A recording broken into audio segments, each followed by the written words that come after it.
Hi, I'm Steve Finn from Dr. Finn's Games, and I'm here to show you how to play Mining Colony.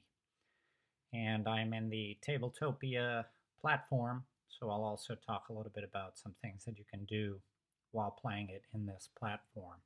So the basic idea of Mining Colony is that your planet has grown, it has lacking resources now. We've used it all up, so we need to go establish a mining colony in a nearby planet. And what we'll be doing during the game is grabbing these tiles, and these are called development tiles, and putting them on our board down here and populating them with various resources. We've got the energy crystals, we've got some ships, we've got some workers, and then there's some special structures up here on the upper right. The game lasts 10 rounds, and there's a lot of simultaneous action that's happening. The game is set up right now as a two-player game, and I have a game summary right over here.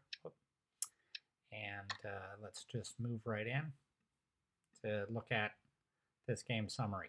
So there's there's 3 phases, and then the game end. We're going to play 10 rounds, and then score after that. So the first phase is discover, second is excavate, where you will get stuff, and then the third phase is where you start developing your mining colony. So if you're not familiar with Tabletopia, you can use 2 fingers on your pad to scroll in and scroll out. I don't have a mouse, but I assume it's that little wheel on the mouse that would do that as well. You can also push down on the pad to get like a 3D view. In any case, let's just go right through. The first part of the phase is that over here we have resource cards. The first phase is the discover phase. And if you just left click on this and pull it over, you could place it on this area and it will automatically flip for you. And then what that tells you is these are the resources that you need to populate these 4 zones. Now we're only playing a 2-player game, so you'll ignore the right side of the card and you'll just look at the left side of this card. And with 2 people playing, you can do this fairly quickly. But so I'll populate it. It's a 5-piece thing. We've got a blue ship goes on there, and you got a purple. Now if you lay the other items on the tile, when you grab the tile, you can pull the items as well. So that's helpful. So we got a 3-piece and a yellow. Okay, then you'll throw that off the side. That's no longer used. And now we are already done with the first phase. Now in the second phase, what we're doing is competing for these resources. We have here a deck of excavation cards, and each person has a unique set of cards, and the distribution of cards is right here. Looks like I have to fix the graphic of this. The yellow should be up there. But anyway, these are the different cards that you have. So the blue deck has these numbers, the red deck has those numbers. And if we were playing 3 and 4 players, we would have those other numbers as well. So that's my deck of excavation cards. So at the start of every phase 2, you can right click on this, and that pops up this window, this dial. And what you do is want to draw, that's the draw icon, we're going to draw 3 cards. And so then I get 3 cards that pop up into my hand. And I would have to choose one of these to play, and I'm going to place it here. At the same time, my opponent is doing this as well, so this is simultaneous. I don't know what my opponent is going to do, but let's assume that I pick this. Also, before you play it, you want to play it face down, and you're going to place it out there. Now these 2, what you can do is right-click, and you could select both of them at the same time, and then you could pull them out, but you also want to hold the Shift key. So as you place it over the deck, you'll see that white symbol there. It means that these 2 cards are going to the bottom of the deck.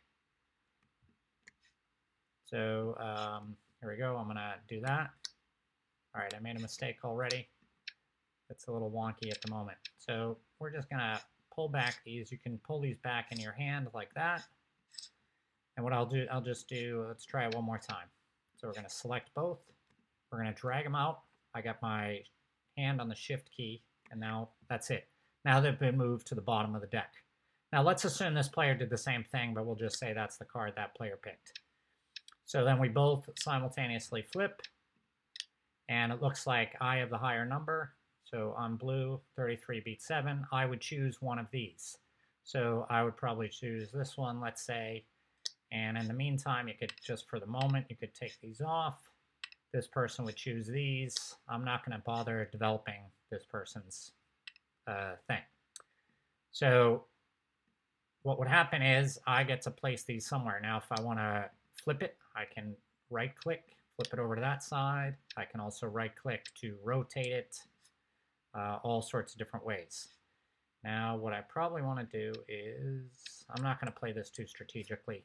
So my thing is I have to place this, and I have to start it next to this starting row. Future tiles then can be placed next to those. I'm actually going to flip it like this. There we go. Okay. Now, I've got to place these things on my board. Now, ships go onto landing pads. So it could go here, here, and the gems have to go on these storage units. Now, if you zoom in, you'll see that this is multicolored. There's lots of different colors. This one, however, is just purple. So I'm actually going to put that on purple. Now, this area up here is like a staging area. At any time, I could put it there just to, because I don't know what to do with it. I could leave it there, and then at any time in the future, I can move it down. So I can hold one ship, one person, and one gem. So these are the three types of buildings. There's a dome that holds people, and the people can be of any color. The storage units have to be of a certain color. So this one, though, is a wild, so any color gem can go there. And a landing pad holds the ships, and any color ship can go there. These are spaces for what's called credits, but I'll talk about those later. So that could be the end of my turn. Now, while I'm doing that, my teammate, sorry, not my teammate, my opponent is doing whatever, she's doing. So there we go. We both finished that round. And so then we would be moving on to the next round, in which case we'd flip another card and then would populate those regions and then would again compete with these cards, draw 3, pick one, put it there, flip at the same time, put 2 on the bottom of the deck. Okay, so now let's just talk more about what we're trying to do. So what we're really trying to do is build up some of these structures here, because those are worth more points. Now, if you want to, when you're grabbing something, you can hold the shift key down and you'll notice it highlights multiple things as you select them. And now I can drag them all over here. Now I'm only doing that so I don't have to do it later. Okay, so now I'm just going to put these here so that you could see them, but normally they'd stay above the board. Okay. Now what I'm trying to do is there's only one, in a 2-player game, there's only one of each of these, so we're competing to try to build these first. Now the way that you build, these are called outposts. Now you'll notice the way you build these is they match the colors of the people and the ships. So I'm going to grab a person, I'm going to grab a ship, a worker and a ship, and I'm going to just grab a tile here. Yeah, that should do it. Let me just rotate it. Flip it. I'll rotate it 180. I got to flip it again. There we go. Okay. So now the way that you build these outposts here is if you have a ship and a worker. So I'll just point out again that the ships go on the domes. I mean, sorry, the people go on the domes and the ships go on the launching pads. Now, if I have the same color worker and ship separated by exactly one piece, one square, and that square doesn't have anything on it. These little things here are only decorative, but it doesn't have a storage unit, a launch pad, or a physical item of any kind, or this thing. Then I can build this. Okay? So that at the end of the game would score me 2 points, whereas these are worth 1 each, but it's like free points. Okay? So one thing you're trying to do then is build these. Now you can also build these science stations basically in the same way. Let me just grab, I'm just going to look for a tile. There's one in here, I think. No, there isn't. Oh, here's one. This should work. Okay, let me put that there. All right, So this works the same way, except that we're talking now about crystals. So if I have two of the same color crystal separated by exactly one space that again is blank, I can build this. Okay? Now, if two people do this in the same round, whoever has the highest card showing gets to win it first.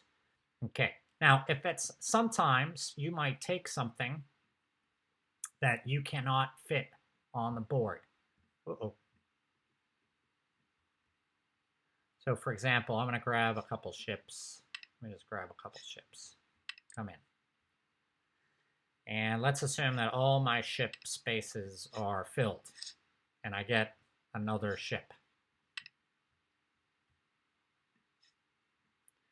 Okay, so let's assume I take this. That area is filled up, and I have no other launching pads. So I would have to discard the ship, and then whenever you discard anything, you can take what's called a credit, and you'll put the credits up there. Now, if I can get 2 credits, if I discard 2 things and I get 2 credits, I can turn 2 credits in to take what's called a build over token. And there's a blank, there's a storage unit, there's a launch pad, and there's a dome. So let's assume that I needed a dome.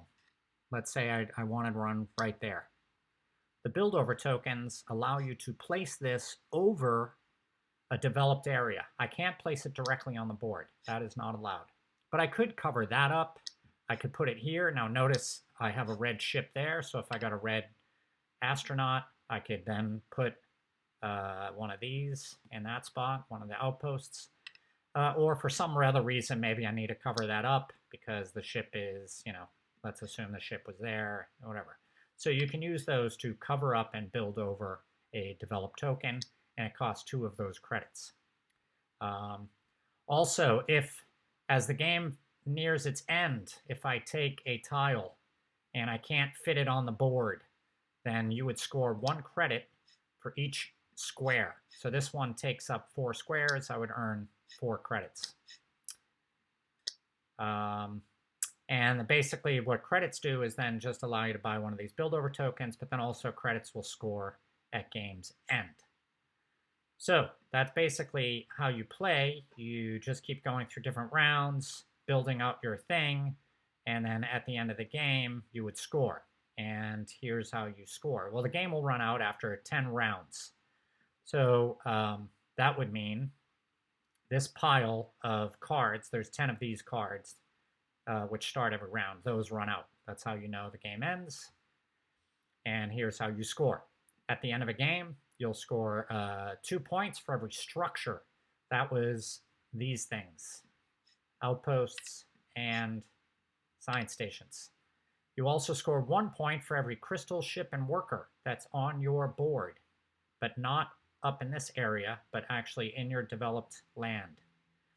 You'll also score 1 point for every 2 credits, so 2 of these will give you a point. And then you'll score 6, 3, or 1 points. In a 2-player game, it's just one person will score 6 and one person will score 3 for 2 cards that are left over.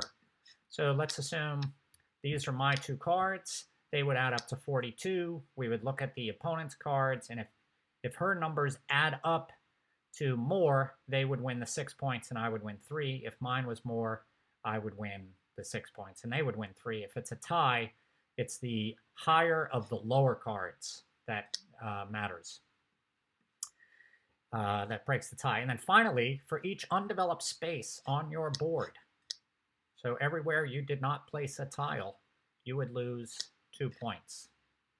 So let me just throw some pieces on there. Like if my board ended like this, I would lose 2, 4, 6, 8, 10, 12, 14. That would be a lot to lose. It would probably be more, that is probably more likely, something like that. So that's it. That's how you play Mining Colony. I hope you enjoyed the game, and thanks for listening and watching this video. There's one more thing that I did not mention there, and that is to keep score at the end of the game, you can right-click on this. Oh, I think if you left-click on it, oh, that's the best way. Double-click left, I believe, and then you can just start adding up your points. So you could use that, I don't know, and then you just add and subtract points, as the case may be. So great, thanks. Hope you enjoy the game.